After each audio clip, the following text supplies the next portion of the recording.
I don't even know where to begin because these guys are monsters. Welcome to MsMojo, and today we're counting down our picks for the top 10 easiest plants to take care of. As the more you deadhead, the more flowers you'll receive. Even when not in flower, it's still an interesting, succulent-looking houseplant that's really easy to care for.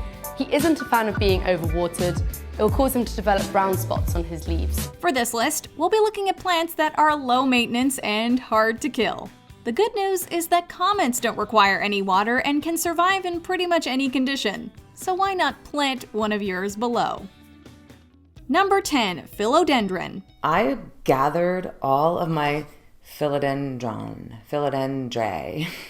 That's what they say. But I say philodendrons. The word philo means love in Greek, and dendron is Greek for tree, which makes the philodendron the love tree. And you'll love how easy it is to take care of. The two biggest factors in plant care are generally sunlight and water, and the philodendron is pretty forgiving on both counts. Medium and indirect sunlight works best, but they can often grow in low light if that's all that's available. As far as water goes, you should wait until the top inch of soil is dry before watering. Overwatering can cause problems, but the plant doesn't hold a grudge. Stop overwatering and the plant will perk back up. Number 9, Peace Lily. Do you have a problem with underwatering or overwatering? Well, you need to go out right now and pick up a peace lily. Its easy to grow nature makes it the most ideal starter houseplant and a perfect gift. Not only does it bring greenery indoors, but it can also enhance any room, and they are brilliant air purifiers. Not only are they beautiful plants with white spade-shaped flowers, but they're very forgiving when it comes to being watered too little or too much. If you do neglect it, the plant will tend to droop, letting you know it's thirsty. Give it a drink and it will undroop quite quickly. They also don't need a lot of light to survive. However, if you give them enough, they'll flower all year round. Number 8, Lavender. This purple plant with its beautiful and calming aroma can be found in a whole host of products these days, from lavender soap and lavender shampoo to lavender sleep masks. And if you want, it can also be found in your home. Ideally, you would want to grow lavender plants outside, as the most important factor in keeping them happy is a lot of bright sun. And this is how we cut all of the lavender at our farm, by hand with sickles. It allows us to pick at the perfect stage, and you can get a nice big bundle. Then we just keep elastics on our wrists, bundle it like that. But if you can find a spot on a windowsill with enough light, they'll grow indoors too. This is also a plant that does well in arid conditions. So as far as watering goes, you just need to water it hard, then wait till the soil is dried out and water it again. Number 7, Christmas Cactus. Whether you're a fan of Christmas or not, I've got just the plant for you.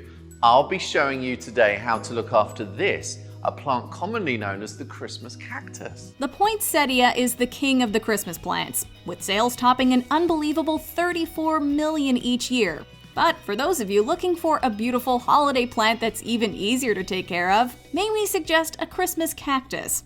Given that it's in the cactus family, you might assume these plants originate from hot, dry locations. But in actuality, these cacti are native to the rainforests of southern Brazil. And these are actually tropical epiphytes, meaning that they come out of the tropical jungles growing up in the trees outside of soil. This means they do require more water than a typical cactus, but in general, a good watering every 2 to 3 weeks should be plenty. Christmas cactus also thrive in direct light. Although they have remarkable blooms, they're still a cactus plant and shouldn't be overwatered. Only water it when the first inch at the top of the pot is dry. This also means they don't need the same crazy direct heat as their desert counterparts. Bright, indirect light is perfect. Happy holidays! Number 6, cast iron plant. When someone can eat anything without getting sick, they're said to have a cast iron stomach. This super plant is nearly indestructible. He doesn't mind shade, he doesn't mind if you forget to water him. Some people even claim they can live to over 50 years old. He'll put up with a shady corner, but he is happier in bright, well-filtered light. While you can't feed the cast iron plant anything you want, caring for one is easy peasy. The plant got its name from being able to survive some of the harshest conditions, so don't stress about the room's humidity index or the number of sun-drenched hours it receives. They don't like direct sunlight because it can scorch the leaves or cause brown leaf tips. In fact, the cast iron plant prefers low light, but can survive in anything except direct hot sun. Allow for the soil to dry out between waterings. Unless you completely forget about it or try to drown it, the plant should be fine. So if needed for your shade, try cast iron plant. Number 5. Snake plant.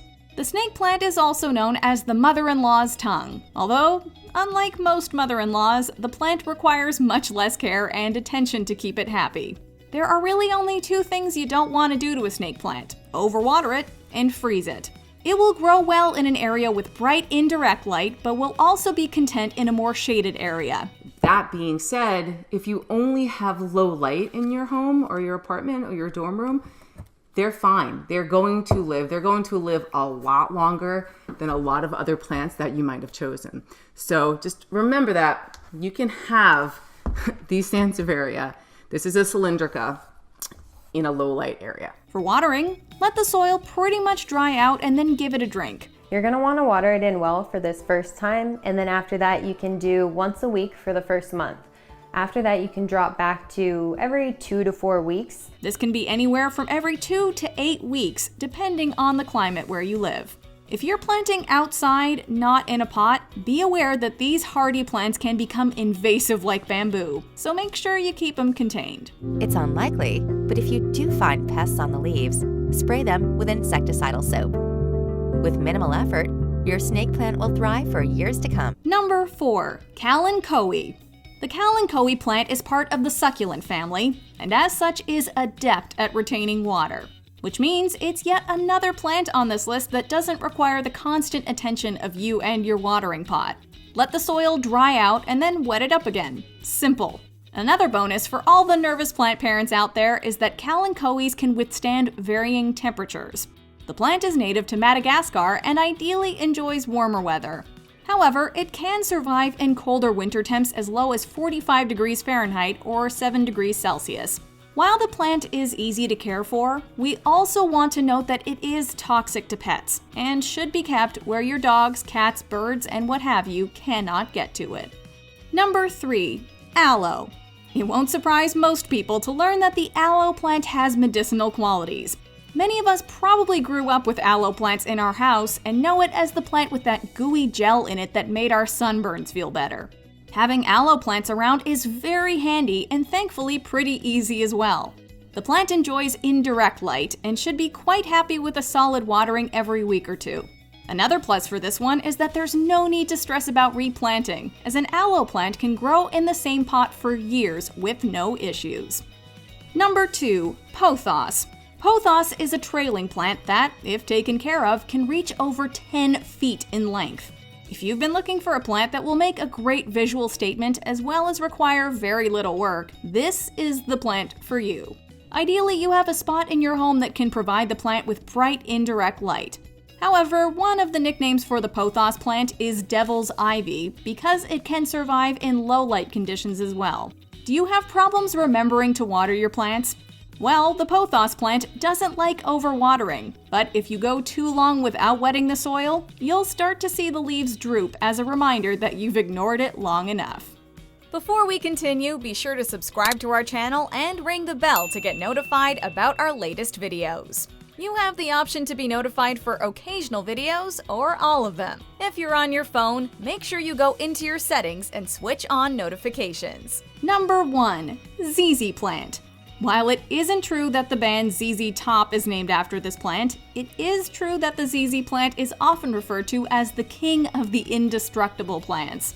Sure, they like indirect moderate light, but throw them in a windowless office and they'll be fine as well. Yes, it would be ideal to water them every week or 2, but they're also pretty drought friendly, which is perfect for the forgetful ones and the frequent travelers among us. And as if you needed another reason to pick one up, a NASA study found that ZZ plants are great at purifying and removing a number of toxins from the air. Do you agree with our picks? Check out this other recent clip from MsMojo. And be sure to subscribe and ring the bell to be notified about our latest videos.